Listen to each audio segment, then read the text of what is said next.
Pertama, kalau ditanya soal keseriusan, ini 3 tahun yang lalu kita pernah menggelar Muscab DPC PKB Kabupaten Garut. Si politiknya adalah mengusulkan nama saya sebagai calon bupati untuk pilkada yang akan datang. Daerah pemilihan dan alokasi kursi mendorong lahirnya pemimpin yang bijaksana dan merakyat.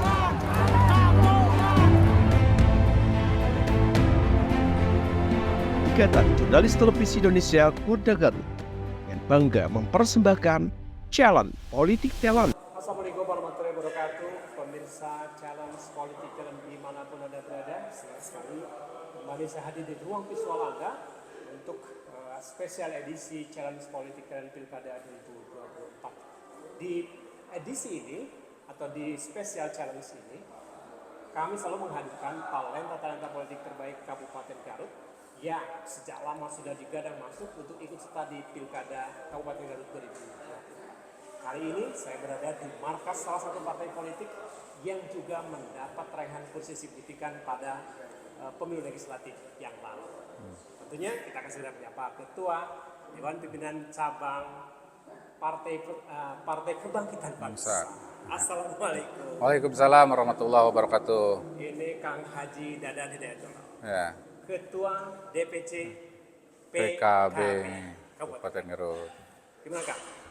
Masih di Dewan masih ya? Alhamdulillah, sekarang masih di Dewan. Alhamdulillah, pertama mengucapkan terima kasih kepada seluruh warga masyarakat Kabupaten Garut yang telah mempercayakan kepada Partai Kebangkitan Bangsa sehingga kita memperoleh kenaikan kursi 2 dan kemudian memperoleh suara yang sangat signifikan. Mudah-mudahan ini bisa 8 kursi.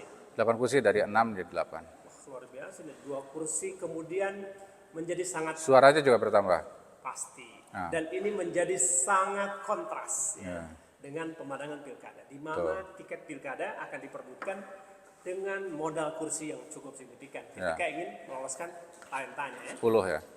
Nah, 10 kan tinggal butuh 2 terlengkap ya. Betul. Pertanyaan saya adalah, Kang Haji ini serius nih maju di pilkada? Karena sebentar, informasinya PKB tidak membuka untuk yang lain selama ada kader. Seperti apa sebenarnya? Pertama, kalau ditanya soal keseriusan, ini 3 tahun yang lalu kita pernah menggelar Muscab DPC PKB Kabupaten Garut di Hotel Sumber Alam, Cipanas Garut. Itu rekomendasi politiknya adalah mengusulkan nama saya sebagai calon bupati untuk pilkada yang akan datang, berarti 2024. Dan itu tunggal? Ya, dan itu tidak tunggal, beberapa nama calon yang lain juga ada. Lalu kemudian dalam perjalanannya pilkada ini kita secara seremonial formal tidak membuka, tapi melalui DPP PKB dan arahan dari DPP itu kita membuka pendaftaran melalui website, artinya daftar online. Yang sekarang daftar online-nya banyak malah. Banyak. Jadi dibuka dan seremonial dan tidak seremonial juga pada akhirnya banyak yang calon. Artinya itu tetap mendaftar ke Partai Kebangkitan Bangsa. Dan itu diseleksi di pusat? Di DPP? 4, kemudian ada 4, kurang lebih total ada 72 kader. Ada 7 nama, 2 kader. Oh, 2 kader, 7 dari luar? 7 dari luar. Woi, berarti ada 9? Bukan, total 7. Totalnya 7, 2 kader. Dan 2 kader dan 5 dari luar. Nah, itu nama-nama tersebut juga mendaftar secara online karena memang sesungguhnya kan sekarang tuh sudah zamannya online, zamannya media online, ada digital. Artinya bukan menafikan yang formal-formal kemudian difoto kemudian didokumentasi, tapi ini sesungguhnya adalah substansinya sudah terdaftar. Kemudian yang menarik nih juga bagi PKB ini kan juga tentu saja bagi lembaga-lembaga survei, kemudian orang ketika menghitung partai politik, yang paling diutamakan adalah ketua partai. Betul. Dan Anda ini, Kang Haji dan Hidayatullah ada ketua partai. Ya. Adakah privilege atau kekhususan terlebih dahulu dalam hal ini, atau memang treatmentnya sama, harus berjuang ketika memang yang lain juga ikut daftar? Pertama, memang yang pertama harus berjuang. Artinya gini, pada saat Rakorwil, Rakerwil selalu disampaikan oleh Ketua DPP PKB Jawa Barat sebagai representasi arahan dari Ketua Umum DPP PKB bahwa calon yang ikut pileg, ketua partai maju dalam belum berkesempatan menang atau yang menang masuk kembali tetap harus maju di pilkada. Artinya sebagai kadar inti dan menjadi prioritas harus mencalonkan. Nah, dalam posisi ini kemarin di Halal Bihalal saya salah satu yang didorong kembali melalui pernyataan politik Pak Saiful Huda bahwa saya harus disampaikan bahwa Haji Dadan Hidayatullah calon bupati, dan kemudian ketua DPC yang lain ada yang bukan ketua DPC juga disampaikan sebagai calon bupati yang kebetulan memang sekarang suaranya signifikan. Saya juga punya bekal pileg yang besar 88.040 suara, suara kabupaten 222.339 suara.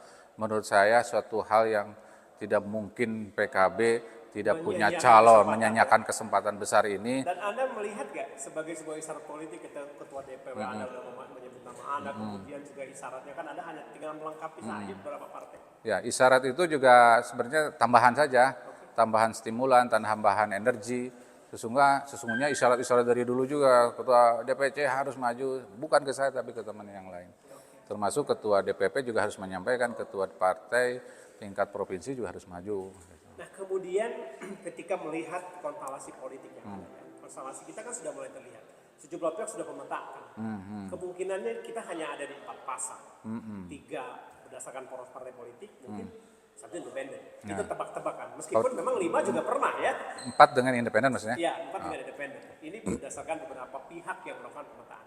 Anda sendiri PKB memetakan hanya Saya memetakan 5 malah. 5. 4 dari partai, 1 dari independen. 1 dari Independen 4 ini. Kenapa seperti itu? Karena kalkulasi-kalkulasi ini juga sepertinya calon-calon ini dalam posisi start nol. Zero start gitu, zero start. Oleh karena itu kalau zero start menurut saya punya ruang dan peluang yang besar. Malah akhir-akhir ini ketika terpublikasi saya memasang billboard dan baliho malah memacu sepertinya ya, saya nggak mau GR, sepertinya juga memacu ke para ketua partai berkeinginan ikutan. Dan saya lihat memang Anda paling banyak sepertinya sudah terlihat di sejumlah titik itu. Ya betul. Apakah memang itu desain Anda secara politis memang menginginkan seperti itu? Desain ini juga sebenarnya dari DPC, kemudian dari teman dari Pak Ketua DPW dan teman-teman DPW agar mensupport sistem dan mensupport segala hal yang sesungguhnya hari ini bagian PKB untuk mengambil pilkada Kemudian yang itu. menarik ketika Anda punya modal 8 kursi, tentu saja Anda PKB jadi poros koalisi kan? Betul. Karena hanya cukup 3 kursi atau misalnya 2 kursi. Tetangga lah yang mau gabung itu nggak bisa. Beres. Kemudian kira-kira sudah Anda melakukan lobby politik dengan partai? Hampir semua. Sudah datangi? Hampir semua, ada dari tim yang sudah ditugaskan oleh DPC, ada yang saya sendiri, ada yang by phone, ada yang ketemu antar ketua partai saja, ada yang ketemu sekretaris dengan ini dan lain sebagainya. Sudah ada yang klik di antara mereka? Ya semua juga sudah punya klik dari hati gitu ya, semuanya sudah punya hati, tapi ada catatan-catatan kecil yang menurut saya harus di follow up secara serius. Apa hal-hal seperti itu dalam hal ini? Politik kan kenyamanan sebenarnya, kenyamanan partai, kenyamanan antar individu, komunikasi yang enak dan lain sebagainya. Biasanya persoalan-persoalan itu juga mempengaruhi dalam proses komunikasi politik. Tapi seluruhnya saya pikir nyaman saja sih di Garut karena memang secara umum juga semuanya ya teman-teman juga sih. Dan mereka juga punya peluang yang sama kan? Teman-teman juga jadi gampang. Yang dulunya pernah di DPR kabupaten, yang dulunya juga teman-teman aktivis 98 bareng-barang dengan saya. Turun ke jalan. Ini kan turunan aktivis Gen 98 ya. 98. Kemudian kalau kita lihat misalnya, kalau tiket itu Anda dapatkan untuk menjadi calon bupati, wakil yang model apa yang Anda inginkan? Wakil yang saya model inginkan adalah yang pertama memiliki semangat lah ya, semangat berjuang, karena saya juga kan berangkat dari semangat berjuang, punya elektabilitas, punya jaringan yang cukup.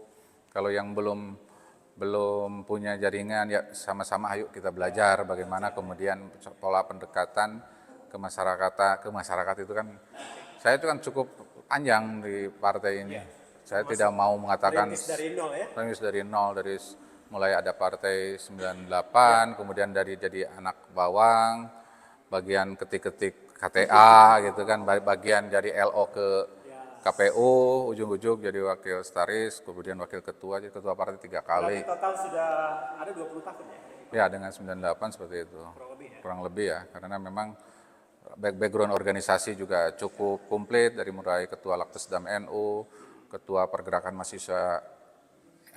Mahasiswa Islam Indonesia, ketua umum, kemudian wakil ketua KNPI 2 periode, saya kemudian ke ketua Gerakan Pemuda Ansor sampai ke Jawa Barat juga wakil ketua. Ini saya pikir bekal pengalaman ini juga kapan bisa nyaman dan tidak itu sebenarnya sudah tahu karakter dalam berorganisasi deh. Politik ini kan teori kemungkinan, serba kemungkinan. Ya. Apakah juga dalam konteks ini, ketika dalam perjalanannya misalnya, tetap Anda harus di garis satu atau misalnya ya nggak masalah ketika realitas politik menghendaki Ya. di garis dua? Realitas itu memang salah satu yang berbagian dari pengalaman saya. Misalkan saya harus nyalon di dapil ini karena realitasnya saya di sini. Atau saya realitasnya setelah 2 kali periode memenangkan dengan suara yang secara internal lebih dari teman-teman di internal PKB, itu realitas dan sehingga memperoleh pimpinan pecah telur di zaman saya. Kemudian pada saat kemarin jadi anggota DPR provinsi juga realitasnya saya harus ke sana. Artinya harus ada regenerasi di bawah gitu. Artinya di sini pun kita harus realistis. Kalau G1 dan memungkinkan harus G2 itu tergantung dari arahan DPP dan DPW. Tapi realitas di sana juga harus dibaca. Kita juga harus jujur ke DPW dan ke DPP bahwa ini realitasnya nih di G1, ini realitasnya di G2. Tidak mungkin kita juga memanipulasi fakta di lapangan di Garut dalam konteks pilkada yang disampaikan ke DPW. Anda sudah mengantongi survei atau pemetaan? Secara internal belum. Cuman waktu kemarin survei kita di internal partai untuk pileg, kita sudah survei di provinsi, kita caleg provinsi udah paling unggul pertama itu. Kalau pilkada belum. Terakhir, saya ingin memastikan ketika berbicara mengejar kursi Garut 1 ada obsesi, tentu saja punya visi, punya misi. Ya. Apa sebenarnya akan Kuncinya diberikan perbaikan, perubahan. Saya banyak WA ke saya. Kang Dadan, ingin saya lakukan perubahan ini, ada yang kurang, ini harus diperbaiki dan lain sebagainya. Karena kan tidak semua bisa tertampung pada periode yang lama. Atau dia menyampaikan tapi kemudian tidak terrealisasi, misalkan soal musrembang. Orang yang rajin di musrembang sendiri kan belum tentu programnya juga muncul. Maka kemudian maka pilihannya ada reses dewan. Di reses dewan juga belum tentu teraspirasi. Maka kemudian ada organisasi yang lain, misalkan ormas, NGO yang bisa juga cukup membantu untuk urusan itu, atau mungkin ke wartawan dan lain sebagainya. Jadi semua stakeholder ini bisa memberikan sumbangsih pada saat konteks baik pileg maupun pilkada. Apalagi pilkada ini kan sarana untuk kita melakukan rencana-rencana perbaikan untuk masa yang akan datang. Oleh karena itu visi misi ini harus menjadi bagian yang tidak terpisahkan dalam proses perbaikan maupun sesuatu hal yang diharapkan perubahan. Kalau ada yang baik pada masa kepemimpinan kebelakang ya harus dilanjutkan. Kita harus jujur soal itu. Kita juga harus bisa memastikan bahwa yang itu benar harus dilanjutkan. Kalau kemarin misalkan ada yang kurang nih soal untuk guru ngaji, ya kita harus perbaiki. Atau misalkan soal BPJS teknisnya banyak kendala dan lain sebagainya, masyarakat juga tidak terurus, ya berarti kepemimpinan ini harus coba merubah untuk karena itu hal-hal yang teknis itulah yang kemudian masyarakat itu menyampaikan bahwa itu aspirasi. Tidak harus semua aspirasi saya harus dapat bansos, saya harus dapat uang tunai, bantuan langsung tunai, tidak itu juga sih. Atau lapangan pekerjaan susah, ya bagian kita. Terakhir, Anda bisa meyakinkan masyarakat Garut kalau Anda ini memang layak untuk maju di Silahkan. Ya, masyarakat Kabupaten Garut, terima kasih telah menonton video ini. Mudah-mudahan apa yang saya sampaikan bisa diterima oleh masyarakat Kabupaten Garut. Pertama, bahwa saya untuk pilkada ini berusaha semaksimal mungkin bagaimana kemudian masyarakat Garut bisa menerima manfaat dari pencalonan saya. Itu yang pertama. Kedua, bahwa pencalonan ini adalah dalam pilkada ini adalah hanya sarana untuk memperoleh kekuasaan. Kekuasaan ini bukan dipandang sebagai bagian dari kekuasaan yang sifatnya kotor. Kekuasaan ini di mata saya adalah sarana untuk mensejahterakan. Karena kalau kita tidak, kekuasaan ini dipegang oleh orang yang salah, tidak baik, maka kemudian kekuasaan ini bisa menjadi malapetaka buat masyarakat Kabupaten Garut. Bukan berarti kita bahwa PKB atau saya sendiri akan sebersih apa yang dibayangkan, tapi kita sudah berusaha, apalagi masyarakat percaya ke Partai Kebangkitan Bangsa, bagaimana kemudian turunannya nih di PKB ini ada saya, Pak Haji Dadan, untuk bisa memberikan kontribusi pemikiran, kontribusi gagasan, kontribusi hal-hal yang teknis, sesungguhnya kecil, tapi menurut masyarakat besar harus diadvokasi, harus didampingi, harus memperoleh kebijakan-kebijakan, baik melalui regulasi, baik melalui tahapan-tahapan apa yang ada di pembahasan di DPR, paripurna, kemudian menyodorkan rancangan peraturan daerah, jangan sampai kemudian perda-perda ini juga masyarakat tidak tahu. Aturan dari Garut, regulasi yang sebenarnya menguntungkan masyarakat, baik masyarakat, tapi tidak tahu. Oleh karena itulah fungsi dari Bupati, Wakil Bupati yang akan datang adalah bagian integral untuk mengedukasi masyarakat, tahu persis bagaimana regulasi yang ada, tahu persis masyarakat kira-kira dia bisa menyampaikan aspirasi dan sampai langsung ke Bupati, sampai langsung ke Wakil Bupati. Tidak lagi via, tapi keterwakilan yang ada di bawah pemerintahan daerah sampai di desa atau di kecamatan juga menjadi penyambung yang sesungguhnya mereka tahu persis itu adalah dibutuhkan oleh masyarakat yang paling bawah, itu saya pikir. Baik, terima kasih Kang Haji Dadan Hidayatullah dan pemirsa Challenge Politika dimanapun Anda berada.